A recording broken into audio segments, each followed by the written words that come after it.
Assalamu alaikum students, this is me of your Pakistan studies teacher. Today this is our second session and this is my first video of session 2.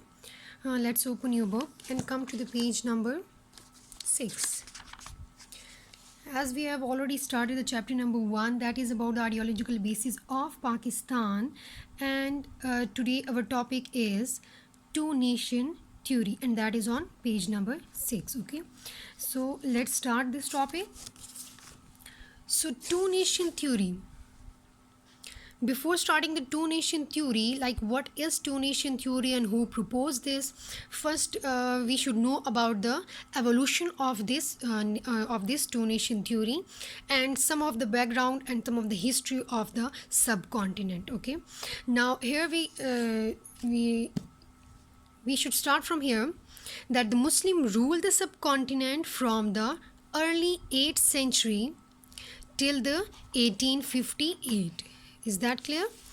So in 1858, its last Mughal emperor was Bahadur Shah Zafar, and during all this time, all the rulers of the Mughal dynasty, they were very strong, they were very powerful, courageous and competent ruler. And during their whole period of the ruling, the Muslim ruler treated the Muslim and non-Muslim people with justice. Is that clear? So but after that, what happened? So the later rulers, they were not as their as their ancestors. Okay, so the later rulers, they were incompetent. Incompetent means they don't having necessary skill. They are not having necessary skills. Okay, incapable means unable to do, or unable to do something, or unable to achieve something. So incompetent, incapable, corruption of the nobility. Nobility means the ruler or the princes of that time. Military weakness, and the war of succession.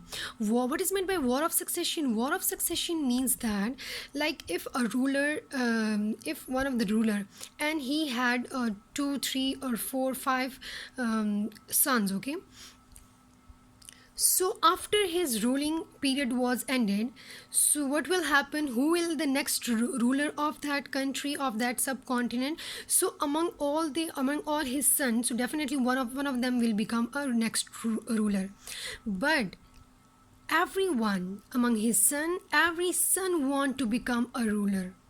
So for that purpose, for that wish, they start fighting with each other. Okay, so that type of fighting, that type of war among the sons, and to get the throne of his father, or to get a throne of any state or any country. Okay, so that type of war is called the war of succession.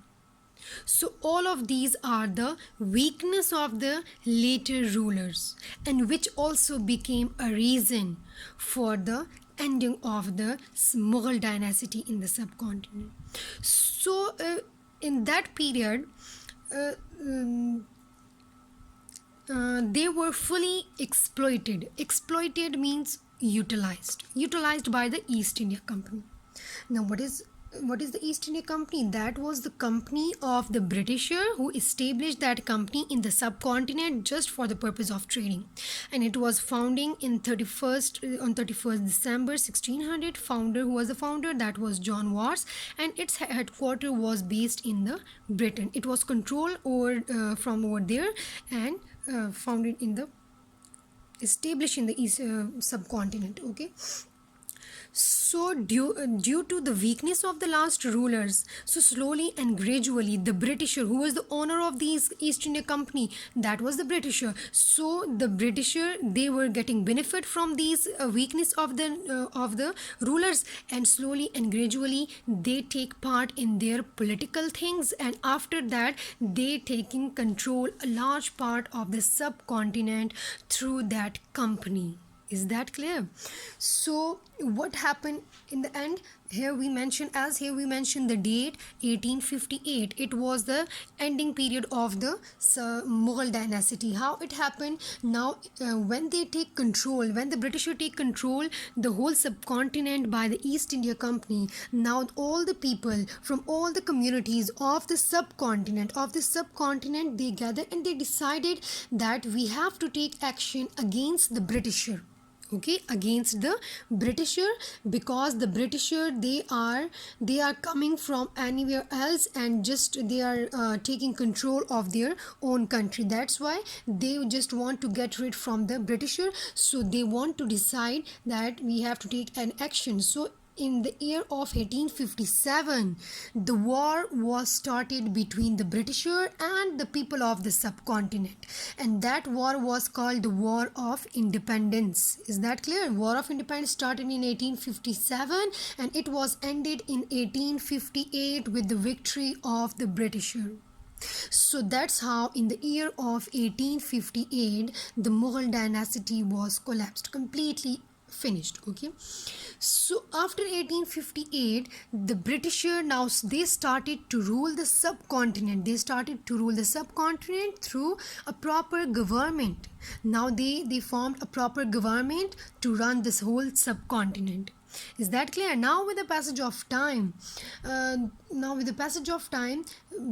rights between the Muslim and the Hindus that arise. Okay, now the relationship between these two communities that become more and more worse. Okay, so as the Britisher were also just hate the Muslim because they thought that this war they responsible the Muslim for that war of independence. So that's how between the relationship of the Muslim with the Hindus as well as with the Britisher that become more wars. Okay, so what happened after that? So to observe this situation of the Muslim. Okay, now one of our political leader that was called the Sir Syed Ahmad Khan. Okay, that is the information about Sir Syed Ahmad Khan, that he was born in 17 October 1817 in Delhi, and at that time that was called the Mughal Empire. Okay, Mughal Empire. But when he died on 27th March 1898, and that in the city of Aligarh. So at that time it was called the British India. Is that clear? Okay, so due to the present situation of the Muslim, now Sir Syed Ahmad Khan, he was the first political leader who presented the idea of two-nation theory. First, you should know about what is meant by two-nation theory. Two-nation theory means that the Muslim and the Hindus, they are two separate nations. They are two separate nations. They have a lot of differences among them, like their religion, their culture, their tradition, their values. All of these are different from each other, even their way of thinking. So all of these are the differences between the Muslim and the Hindus. So that's why they could never live together for a long period of time in the subcontinent. Okay, so when that two-nation theory was presented by Sir Syed Ahmad Khan, okay, so the change in his idea, the change in the idea of Sir Syed Ahmad Khan, that was came in the year of 1867. In the year of 1867, this idea came into his mind. Okay, now what happened in this year? In this year, one of the city that is called Banaras, that is one of the city of India. Okay, so the which was also the Hindu majority area. Now the Hindu of the Banaras city, they launch a movement. They launch a movement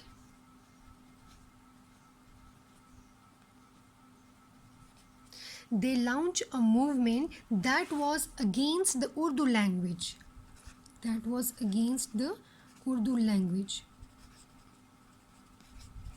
Why they were against the Urdu language? Because the Hindu opposed Urdu language. Just because of that, that language was developed. Sorry, that language was developed during the Muslim rule, during the Mughal dynasty, and the Hindus were against its Persian and Arabic script.